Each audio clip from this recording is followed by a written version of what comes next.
This might be the worst of the times to release anything new, but this is a project that I had been working on and off for a long time, almost 4 years.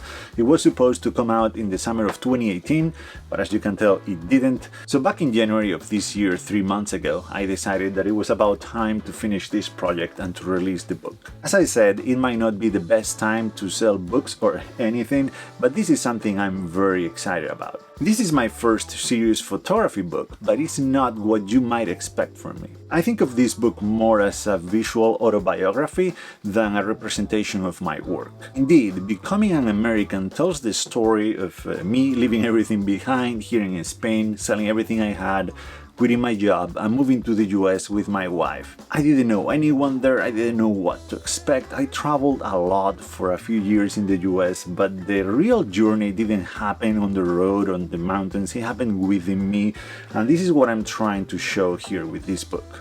You might be familiar with my photography work. This is not that. These are more raw moments, and I used a lot of different cameras to capture them. From an Nexus 4, an iPad Air 2, I used full-frame cameras, APS-C, 1-inch sensors, and I used film cameras like 35mm and medium format film too. Most of the images here were never meant to be published, they were for me. But after so many years of sharing my more carefully composed square images, it felt really good to work on something more personal like this. Along with the images, I also share some stories that I got to experience in America. Images like this one from the top of a volcano called South Sister in Oregon. This was an incredible day, an incredible experience. There are scenes from cities as well, like this cat almost jumping out of the window. This was my first time in San Francisco 7 years ago. This one was really early in the morning, before sunrise, probably around 6. It was in Death Valley, and we got chased literally by a coyote. I also share some more American experiences that I had never seen before anywhere else, like this demolition derby in Indiana.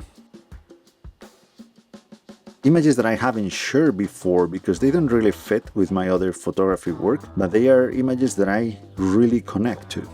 America is a vast place, and you can find very different scenes like this communications tower in the middle of nowhere in Illinois, and this one from Manhood. My favorite thing to do in America by far is to experience nature, like this time when Luna, I don't know if you can see her there, and I were in the Manhood National Forest under a big snowstorm, or this one of Rachel on a beach in La Push, Washington. Football games, gas stations, there are a lot of pictures from Portland, of course. This is also the story of how I became a photographer. This is Luna, this is me with my camera, this was at Mount St. Helens. This is the pier at Pacifica in California, just south of San Francisco, and this is the Chicago skyline. This is Lake Michigan. This was captured all the way from the other side of the lake, from Indiana.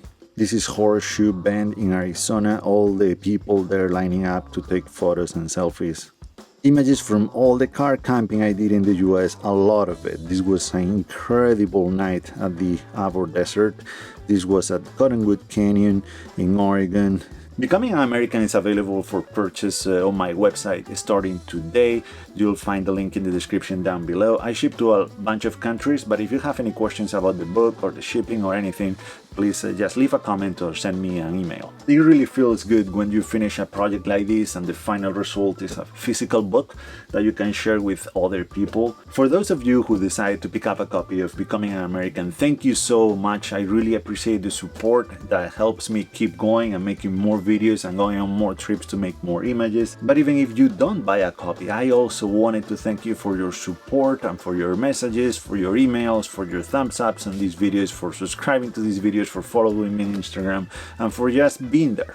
This is all for today. Thank you so much for watching, and see you in the next one.